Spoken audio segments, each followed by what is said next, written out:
Right, good evening, ladies and gentlemen. I'm sorry we don't have more of the public here, but at least we've got a reasonable scattering, and I hope we'll get an interesting evening on this Glasgow Environment Cafe for the local elections.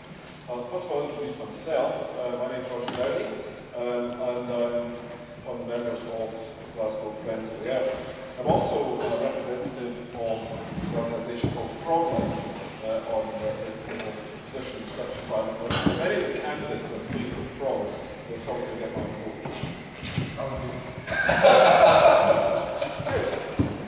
So this event has been organised by Friends of Glasgow, by WWF Scotland, and by the RSPB Scotland, and Julie Harrison and Grimwell, who've helped us put this meeting together, are here.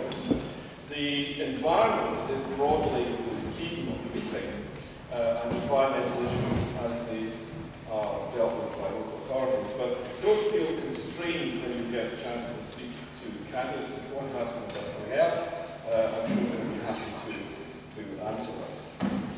Now, the format of the meeting, some of you may have been at one of these Environment Cafe type events before, is that after some introductions, I'll ask each of the candidates to speak for 2 minutes only. And I've got this rattle here that I'll rattle at the end of the 2 minutes. I used to have a kind of frog thing that I could scrape big frog noise, but my wife's packed it, so so that'll be the end of the 2 minutes signal. And then once of the candidates has had a chance to speak, for that 2 minutes, they will be distributed on tables, and you can see one of them is from Greens, one from Labour, one from Conservative, one from Lib Dem, and one from SNP. And what happens then is that you, the audience, voters of this great city, will have a chance to speak to each of the candidates in turn. And we'll do that on a 15-minute cycle. So at the end of 15 minutes, again, I'll rattle my rattle, and you get to move around to the next candidate. Obviously, it would be best if there's only 2 or 3 people in each table at a time, and obviously try and see all the candidates. Now, we're well aware of the fact that the candidates that we have tonight may not be your candidates, otherwise they're not necessarily standing for the constituency or ward that you'll be voting in. But they are here as representatives of their parties, and will be able to answer questions about what their parties stand for and all the issues that we're going to be dealing with tonight. A few sort of housekeeping issues. We are supplying free tea, coffee, juice, biscuits for you, so do take advantage of that. We don't want to have to carry on home. The toilets are downstairs, so if you go back out that door, go down the stairs, you'll find the toilets that are there if you need to go. The fire exit is well labelled there. And for those of you who are interested, Eva and Julia have produced a complete list of all the candidates in the city, so you can get an idea of who's standing in your ward and which parties are actually being represented. And I should say that clearly at a local election and also at parliamentary elections, you often get a very large number of parties actually standing. The advice that we had in putting this meeting together was that we should invite the parties that are represented at the Scottish Parliament to be represented here officially. There may be people for other parties actually scattered around the hall, and that's fine. But the parties represented at Holyrood are the ones that we've asked to take part in the actual hustings and make statements and comments on the manifesto. So I hope none of the other parties feel knows that out of job to go over that. Well, I just wanted to start off with a few possibly slightly provocative comments. If you have a quick scan through the parties' manifestos for this election, which I've done, it suggests actually a fair amount of common ground over environmental issues. Quite a lot of similar kind of themes coming up. Those of us who have organised this meeting hope that that means that the parties are studied this document very carefully. Acting locally, Scottish Environment's links manifesto for the election covering environmental issues. But of course, there's a big difference between pledging to do something and actually carrying it out, especially at a time, as we know, of considerable financial stringency. One of the common themes in the manifestos is about sustainability, particularly trying to make sure that we look after waste management, recycling well, make sure that we go in for a good carbon emission reduction programme over the next few years. And it's good to see many of the parties pledging to encourage things like cycling and walking, rather than just think that transport must always be by some sort of motorised route. I hope in Glasgow, for those of you who have tried to do any walking recently, that will mean a considerable and detailed pledge to do something about the state of the pavements, which are completely shocking at the moment. I also noticed that most of the parties are pretty keen to do something about allotments. As an allotment holder myself, I'm acutely aware of the waiting list for allotments in the city of Glasgow. In our part of the city, it can take 7 to 9 years to come to the list at the top of the waiting list. And the parties are keen to do something about this, but what exactly are they going to do? Because there isn't a lot of obviously vacant land belonging to the city that could be converted to allotments. But there is plenty of land that is owned by people and not being worked on. So it would be nice to see some definite plans being put forward to deal with that. Now, we tend, and many of the manifestos do, refer to the city of Glasgow as the Deer Green Place, ancient name for the city or phrase related to it. But if you look at the most objective measure of the city of Glasgow's performance over the last few years in terms of environmental management and sustainability, and that's Forum for the Future Sustainable Cities Index.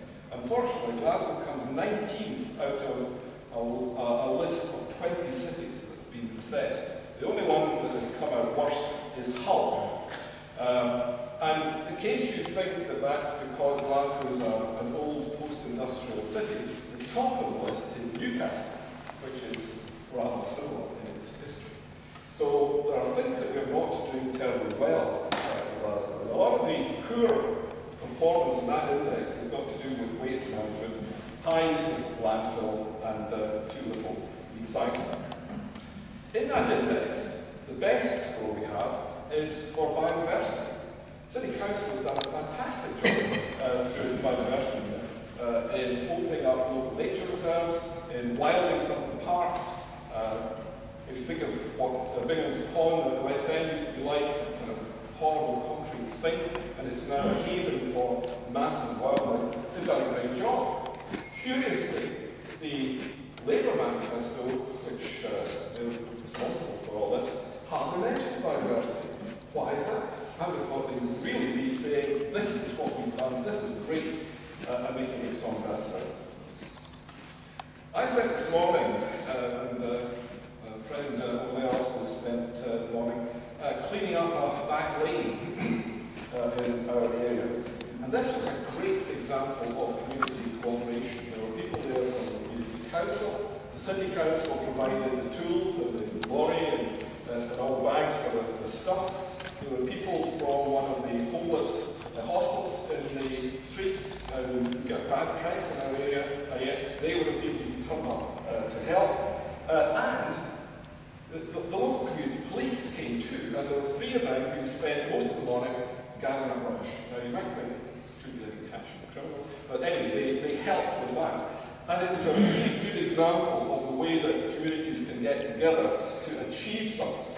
And it is good to see that most of the parties' manifestos are encouraging community involvement and empowerment, which can be in cooperation with the council. And I hope that's going to really become a big theme over the next few years. Now, on some of the bigger issues, I think there are real clouds on the horizon. It's clear that the Westminster government is now beginning to have pretty cold feet about renewable energy, and a big backlash is on at the moment. And it's not just the Conservatives, the Lib Dems unfortunately seem to be partly involved with this too. And this has just had a knock-on effect in Glasgow. Some of you may have noticed in the papers today or yesterday the announcement that Doosan Power Systems are withdrawing what was to be a big project in Glasgow employing partly up to 1,700 people to be a renewable wind energy hub, centre of excellence in Glasgow. And that's very wide, and I hope that some of the candidates today will be able to say something about that and what can be done to really get us back on track, because this is going to be a serious issue for the future. Anyway, that's some of the things I wanted to say, and hope it hasn't taken too long. We've got, as you can see, an extremely poor gender balance on this list of candidates. But I have had a quick scan through the candidates list. Don't worry, there are lots of women standing for the elections. We just don't have any of them here. I was going to have to say that I was somewhat embarrassed as a neutral chairman to actually look personally to the candidates. Alistair Whitelaw, standing for the Greens, and I have worked together at the University of Glasgow for many years. And the Lib Dem candidate, Ewan Hoyle, is he's an ex-student of mine now, taught his parents as well. So that was a bit of a personal connection. But unfortunately, Ewan is not able to come because of some personal problem. And so Lib Dems are not represented tonight unless somebody turns up at the last minute. So, what I do is I just go through a little bit about each of the candidates, and then they'll get a chance to talk about what they want to say. So, on my far left, we have Alistair Whitelaw from the Scottish Green Party, recently retired from the University of Glasgow after many years as an administrator there, active trade unionist, and has been involved as a candidate for the Green Party for many years. Next we have Stephen Cowan for the Scottish Labour Party, currently councillor within the City Council, and having had responsibilities for a number of important issues like being City Treasurer, which sounds like a difficult job, and convener of Strathclyde Police Authority and so on. He's also a member of the Cooperative Party. Next we have Ken Clay, standing for the Scottish National Party, also a current councillor for Partick West in this case, raised in Partick, educated at England School, where Ewan Hoyle's father taught. Oh, that's fun. Not in your time. Degree in History and Politics and recently in Urban Policy. And on my right, we have Russell Munn from the Scottish Conservative and Unionist Party, brought up in Ayrshire.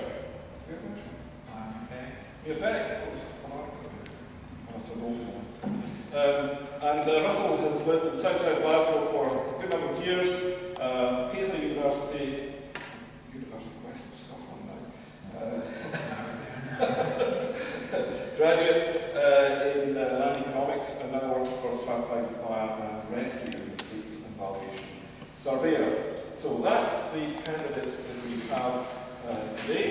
And I think we'll now go on and ask them in turn to give their short remarks. So just from that. So Alistair, would you like to start? The microphones are all working, so.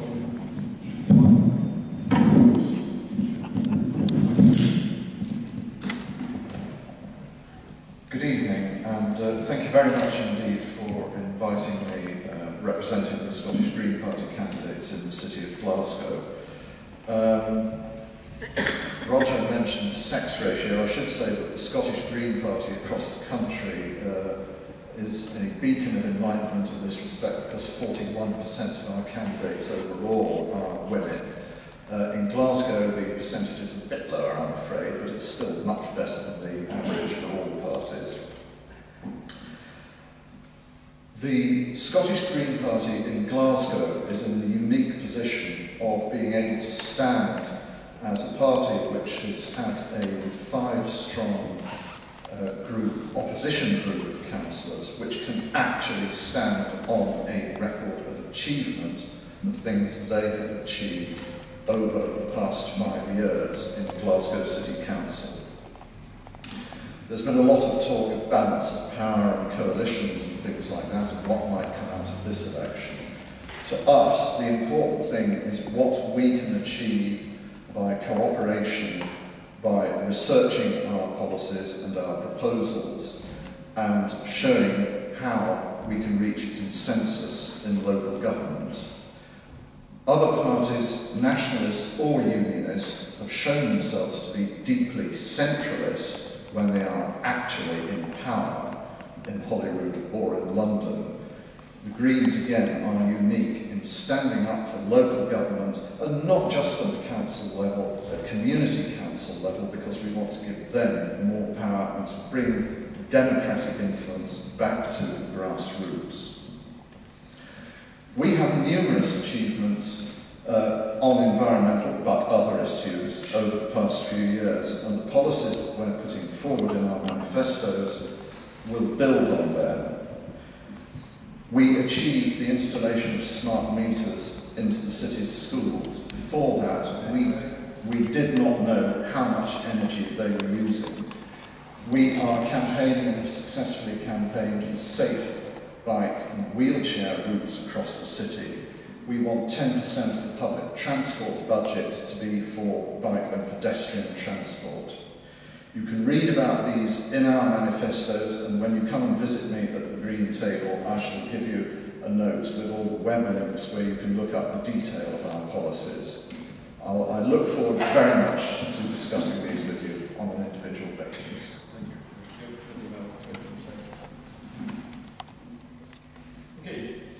Okay, thanks Roger. I'm Stephen Curran. I'm a councillor in Glasgow for the Labour Party and have been for the past 9 years, and I'm standing on the south side of the city. Labour's committed to Glasgow having a bold vision as being the most sustainable city in Europe over the next 20 years, with social justice at the heart of that, so that everyone across Glasgow benefits from a green future. An important part of that is sustainability, delivering for our most vulnerable citizens. Good examples of that have been recently that the future wind turbine revenues from the wind turbine up at the Cathkin Bridge, right next to our landfill, which we have to stop using, have been allocated to a Warm Glasgow initiative to combat fuel poverty, particularly for the most senior citizens in our city over 80s, but looking to provide affordable one for all, and looking at waste to energy at Polmadie, instead of, again, wasting money on waste. We should be turning it into something that can benefit people and help reduce our landfill waste, but more importantly produce home heating for people in some of the most diverse parts of the city who really need extra support at this difficult time. Fundamentally, we're committed to a city that's more active in terms of the transport that we have and encouraging cycling and walking around the city. But we also need to look at homes and how we can make homes more sustainable and homes that are actually fit for the future and affordable. And I think the simple phrase for me to say is you can save the planet by saving money, and we can make sustainability issues something that are actually real for people and it's relevant to their own lives at this time. Another thing that's really important to me is the idea of employment and jobs in the city. Obviously the Labour Party is committed to jobs, particularly for those who are out of work at the moment amongst the young people under 25 and those over 50 and graduates in the city, and we can look at developing our skills that we have with regard to the low carbon economy, which Roger touched on earlier, the global reputation we're trying to develop to get investment here in research and development, but also the potential for jobs, because that's the future for Glasgow, jobs and a sustainable for Glasgow for all. Thank you.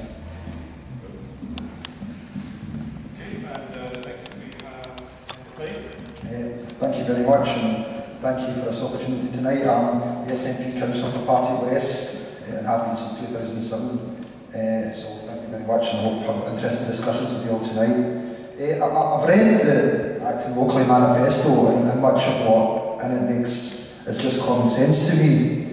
We agree that community planning partnerships must fully engage with all communities. If we are in administration, we'll consult with local communities more, listen to what communities have to say, and value the role of community councils. We will do this through greater and better use of online surveys, media, and attendance at community groups. We work to ensure that Glasgow City Council fully complies with its duty under the Climate Change Act. The Council has a climate change strategy. We in the SNP support this, and we will look to actively refresh it based on the knowledge and experience we've gathered during this operation. We will work towards reducing carbon emissions through all council operations and throughout the council area. We'll carry out an early review of waste collection strategies in Glasgow for domestic and business users. Examples of where we could work better may include segregated collection for businesses of recyclable waste. Glasgow SNP is looking to develop a city energy company based on the findings of the Sustainable Glasgow report and the experience of other cities across the UK. We will seek to develop a programme of PVE, solar, wind installations on house associations and GHA properties. These could reduce electricity costs and may also provide an energy stream for the council. We will support new cycle routes and increase the use of cycle-friendly measures across Glasgow. We will also honour our council commitments to introduce pilot cycle rental schemes in the city. We will also ensure that the roads and cycle paths are resurfaced or relined, cycle-friendly measures are installed. In education, we will seek to embed sustainable development in our schools, building on some of the work which has already been done, and there's good examples of that. And we'll ensure that at least every child enjoys at least one day per year of learning in the outdoors, so they're fit and active and then get into good habits. I'll maybe expand the other things I was going to say during the discussion, so thank you very much. Okay, and our final candidate for 2 minutes is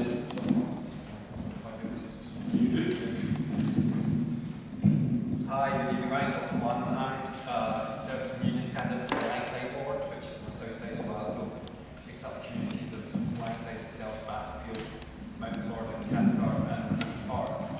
Conservative Party in Scotland gave each area its own remit to have a manifesto for a specific area. So the Conservatives in the City of Glasgow have a specific manifesto for the city, and that's to focus on localism, communities and accountability. Excuse me, could you use the mic, please? We're not hearing you. Specifically.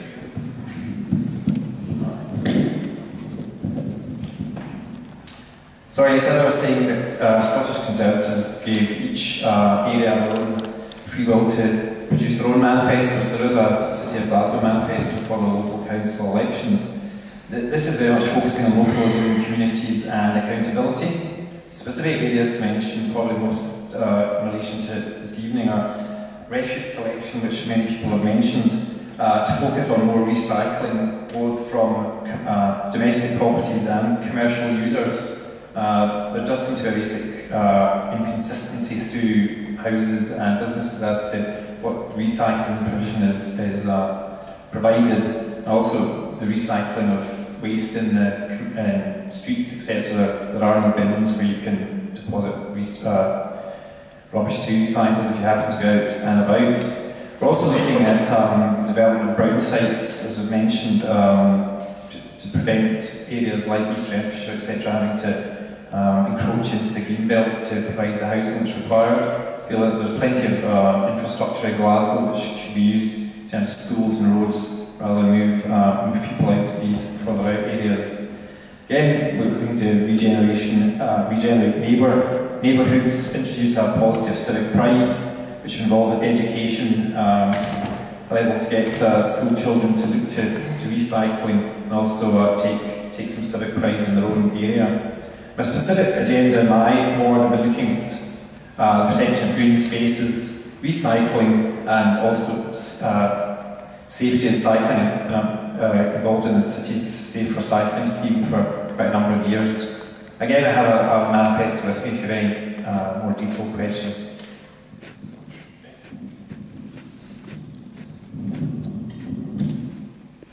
Right. Well, thank you very much for the candidates for their opening remarks, and also for keeping time. We haven't used the rattle, and obviously frighten them off. And so I ask the candidates now to disperse to the tables, which are clearly labelled. You won't get anyone coming to the Lib Dems, because there's nobody for Lib Dems. If people can then gather around, and once panellists, you'll gather around the candidate you want to speak to first, speak to them. And we will give you 15 minutes, remember, and then we'll ask you to move round to another table. Okay? Enjoy your discussions.